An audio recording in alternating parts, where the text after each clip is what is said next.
Glad you could join us on a Monday. You know, I'm excited, folks. I'm excited because what a great sports week this is going to be. Of course, we have the West Coast Conference, Gonzaga, St. Mary's, BYU. Should be a great tournament at the Orleans. I believe those men's games start on Thursday. We've got Big League Weekend that happened over the weekend, and now this weekend the Cubs are in town. But I'm really looking forward to the Mountain West Conference tournament, not just because we cover UNLV, and I think it's going to be a great game against Boise State on Thursday, but you get to watch the number 4 ranked team in the country in San Diego State. Utah State is playing probably the best basketball they played in months right now. And, I'm not going to say it's wide open because clearly San Diego State's the favorite. But the fact that San Diego State has struggled recently against Colorado State, and, of course, they lost to UNLV, anything can happen. So the guy we have with us on the line right now, his name is Dan Butterly. He is not only the tournament director of the Mountain West Conference Tournament, but he's also the senior associate commissioner. Dan, I appreciate you taking some time to join us. How are you? No, it's great to join you. I think you did hit it. It is wide open this week. That's what's going to make the Mountain West Basketball Championship so exciting here at Thomas & Mack. Yeah, I mean, I think in past years, you said, okay, those are the two teams that are definitely going to make the finals, and usually that happens. Obviously, San Diego State is the favorite. But, yeah, the reason why I say it's open, first of all, you look at the standings from 2 to 5 or 3 to 5. I mean, they're so close, number one. And number two, the fact that UNLV just beat San Diego State speaks volumes. And I don't think San Diego State's playing their best basketball, certainly right now. So I think it's going to be very interesting. Let me start by asking you this. There's not a lot, but there are some people in the Mountain West, some coaches particularly, that think that UNLV has an unfair advantage because this tournament every year is at the Thomas & Mack. What do you say to that? I would tell you, we have discussions with our coaches annually, and I think this group of coaches doesn't feel that way at all. I think when you come to the Thomas & Mack Center, you see a different court. You see a lot of different things that we do here at the Mountain West to not take away the home court advantage, but really make it feel like an NCAA tournament type setting here at Thomas & Mack. Obviously, people have talked about when the last time UNLV has won it. I think this may be one of the more competitive teams that UNLV's had in quite a long time. But the coaches, when I've spoken with the coaches meeting, they love playing at Thomas & Mack. They love the facilities that are available to them here with Cox Pavilion, the Mendenhall Center for practice facilities. This is a great setting for them, and we do everything we can to make sure it's a level playing field for everyone. Yeah, and I tend to agree with you, Dan. I mean, the former Wyoming coach, Larry Shiat, was one of the biggest non-supporters of having the tournament here, if you recall. But you're right. A lot of the coaches today, and I think they also love coming to Las Vegas. It's a great place to be, and we're very thankful that the tournament is here. Let me ask you this. The fact that the T-Mobile Arena will now be open for play next year, are you guys in any talks of maybe moving this tournament, not moving it outside of Las Vegas, but maybe to another venue? No, at this point, we are contracted with Thomas & Mack Center through 2023. We've had a great long-term partnership here with UNLV. We love the people at Thomas & Mack Center. They treat us first class. They know our tournament, and they do everything they can every year to make our tournament even a little bit better. So, our coaches really like being here, and we've talked about other facilities in the Mountain West. We talked about other facilities here in Las Vegas. But just because of the complex that we've got here, it's really an advantage when you've got 22 teams coming in, because you remember we got 11 women's teams and 11 men's teams that all need a game site and all their practice facilities. This provides a set opportunity. Yeah, no question. Again, if you're just joining us, Dan Butterly, he's the tournament director of the Mountain West Conference Tournament. Women's play has already started. The men start play on Wednesday, the quarterfinals Thursday. So the one criticism I've heard, at least this year and in past years, is that, gosh, this Mountain West Conference men's, a conference, they're just not getting enough teams into the NCAA tournament. I remember 7-8 years ago, you had 4 or 5 teams into the tournament. We just haven't had that since then. And now the question is, okay, well, San Diego State, we all know no matter what happens in this tournament, they're in. Utah State is kind of on the bubble. I think Joe Lunardi said yesterday that he's like the last 4 in would maybe be Utah State. Can you talk a little bit about that, and why is it you think that there's just not the number of teams past several years that you've had, say, than 7-8 years ago? Yeah, 2013, you're right. 2013, we had 5 teams in the NCAA tournament. It was the most we'd ever had in our history, and we've had kind of a lull here. We've gotten to, when you had the Steve Alfords, the Lon Krugers, guys with some very good experience coming into programs in the Mountain West, and really helped build the league to that stature. And we've hired some younger coaches, some really great young coaches that are learning how to become head coaches during that time period since 2013, 2014. So we have gone kind of a little bit of a youth movement in the Mountain West, but you can see now that we are getting more recognition. We've got 6 teams in the top 100 in the net rankings for the first time since probably that 2012-13 season. Yeah. So the league is improving. The quality of the programs is improving. Our recruiting is improving, and our institutions are really putting the resources towards men's basketball that they need to put, and we put a big emphasis on that since 2017. And I think this season we're having a really good season, and I think we do have multiple teams that will get in the NCAA tournament this year. But I'm really excited about 2020-2021 season as well. If these student athletes stay in the league, we got some great young talent in the Mountain West. And I agree with you. There are some good young teams. I'm really impressed with Steve Alford and what he's done with Nevada this year. Obviously, Colorado State is better than expected, and quite frankly, if I do say so myself, UNLV is better than expected, and I think T.J. Otzelberger and his coaching staff have done a very good job. Now, this might be a difficult question for you to answer. I don't know if you want to answer it. Best case scenario for the Mountain West Conference for you guys, right? Best case scenario for the league, I would assume, with that San Diego State does not win this tournament. You get another team to win the tournament, then you have a lock, right, of 2 teams that are in the NCAA tournament, and maybe sprinkle a couple teams in the NIT. Do you think that's fair? You know, I think obviously you want the best team to win. So if it's San Diego State, it's San Diego State. I think Utah State, we put together some significant arguments for why Utah State should be in. I think you referenced it earlier. They're probably playing their best basketball of the season at this point, and really this starting lineup that they're playing right now has only been together the last 14 games. I mean, this was a team that last year dominated the Mountain West, and they're just now getting healthy. So I think you look at that, but it's exactly it. We want to make sure that we've got teams in a position for the NIT. We seem to be struggling to get teams to the NIT recently because they've gone to more of an automatic bid system. If a team wins their regular season and don't win their tournament, they get an automatic bid in there. So it's really limited the NIT opportunities. You want to get as many teams as you can in the NCAA, but we also want to get as many teams in the NIT, and I think we've got a number of teams worthy to get in there if they don't win the tournament as well. So one of those teams that I actually believe is probably in the NIT is UNLV. They're 17-14. They've got that big win over San Diego State, in San Diego. What do you think about that? Do you think that UNLV right now is set up to make the NIT?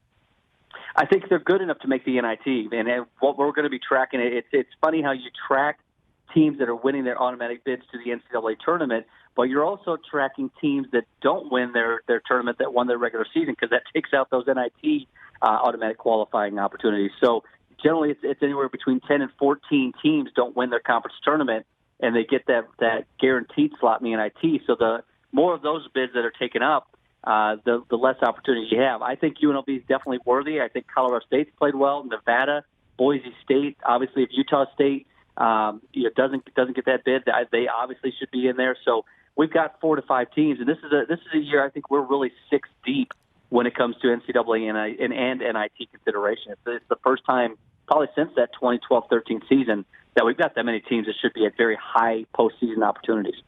Dan, switching gears on you a little bit, of course, the international as well as national focus on the coronavirus, what it has impacted, particularly from an athletic standpoint. There's been, particularly in some Asian countries, there's been some sports that have been affected. What is the viewpoint of the Mountain West with respect to that and precautions that are being taken as we embark on just a couple of days until the tournament takes place?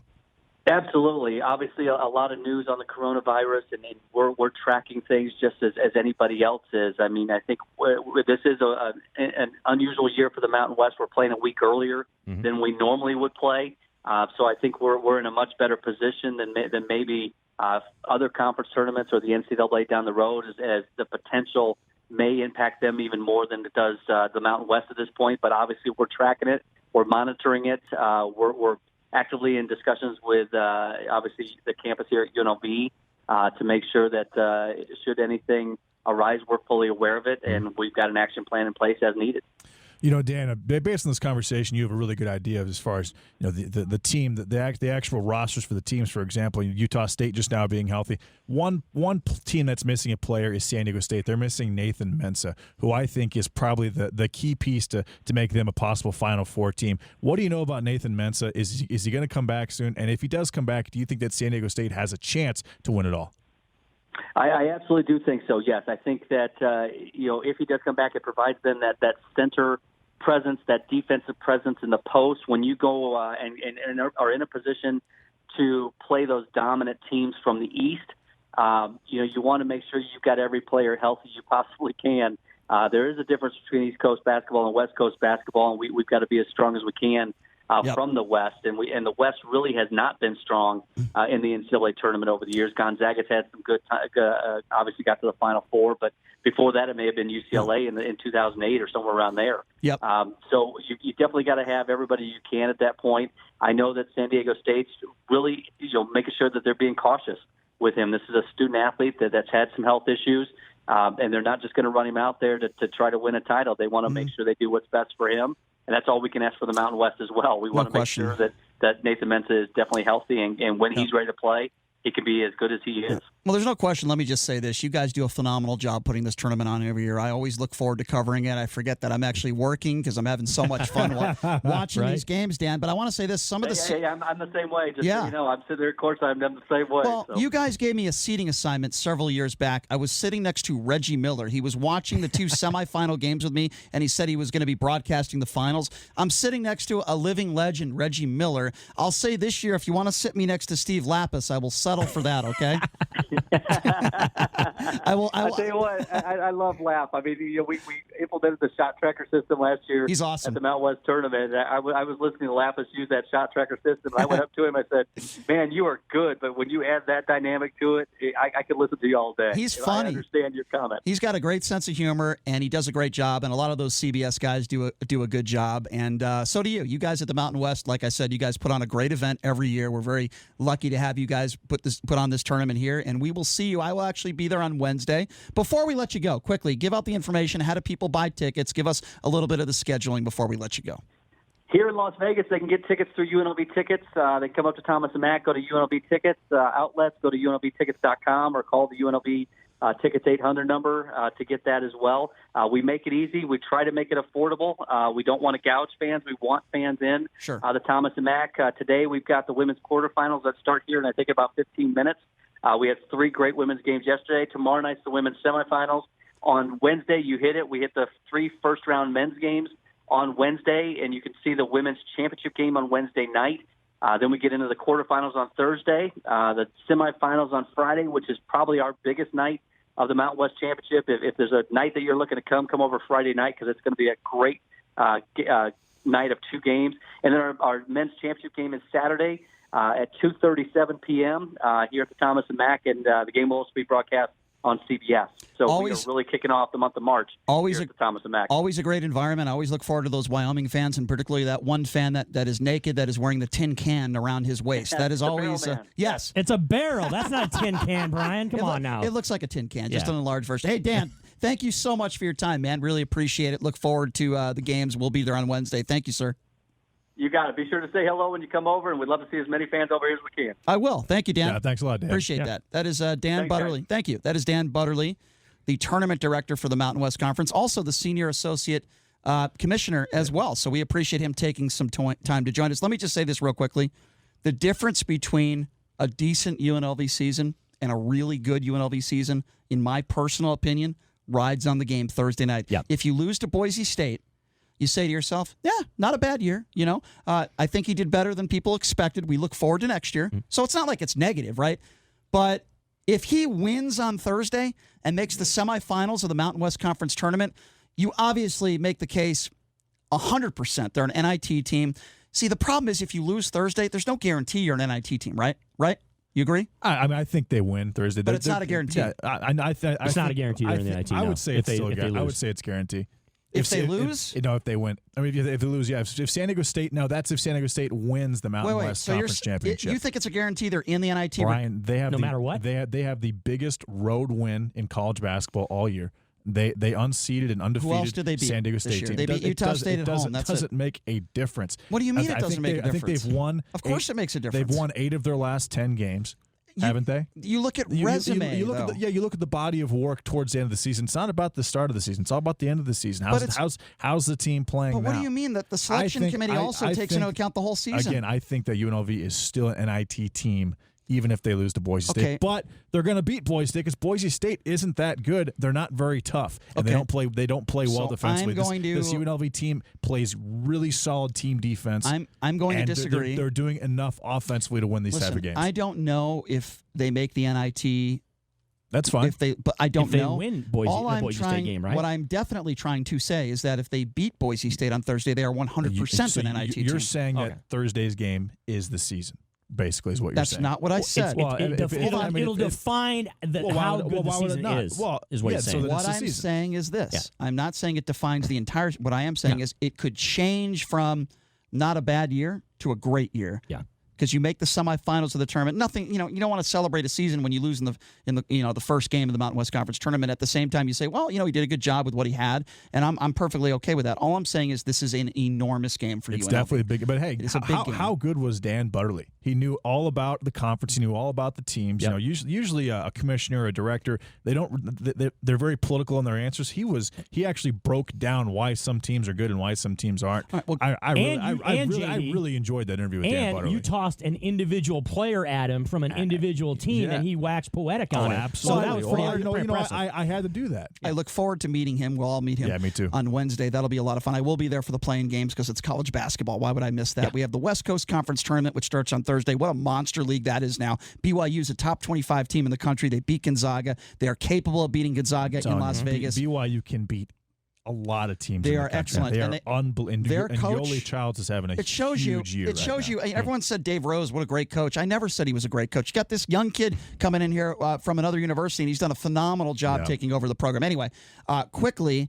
Again, the games will be Wednesday, Thursday. I'm going to give you my prediction, and JD's going to disagree with me on this one. I hope I'm wrong, but I think Boise State gets UNLV on Thursday. Chris, you're. I think UNLV handles them pretty easily. We have a blueprint already from less than a week ago where Boise State was down 30 at one point in a game against UNLV. It's not like the personnel hasn't changed, right, Brian? Has the personnel changed? UNLV is there anything that's different about the two teams? UNLV beat Utah State by 30 at the MAC. So I mean, anything could happen here. All I'm saying is this: I'm basing it off of a very recent game in which both teams played each other. Listen, Alston is the key to this game. He had arguably his worst game of the year. He did. Okay. Alston had a terrible game against San Diego State a couple weeks before that. Alston is 6'9", 190 pounds. Alston turns the ball over all the time. He doesn't take he can't go to the rack with strength. He doesn't know how to draw fouls. Yeah, he's a good talent, but he's not good. I mean, I think Bryce Hamilton is a significantly better player and a stronger player and a better athlete than Derek Alston. I'll tell you this much. I love betting on games. Yeah. I will not be placing any wagers on the UNLV Boise State game because I really don't know for sure how this is going to go. Let's take a quick break. I'm thinking probably -4 UNLV will be the spread. I don't think so. I think it'll be a pick 'em. I disagree with you. But and Boise might even be favored by 1 or 2. But we're going to take a quick break, and when we come back, it is our producer, Jason Stein's favorite portion of the show, and that is hate mail. That's coming up next. You're listening to The Vegas Take right here on the all-new 101.5 FM, 720 AM, KDON. AM, KDON.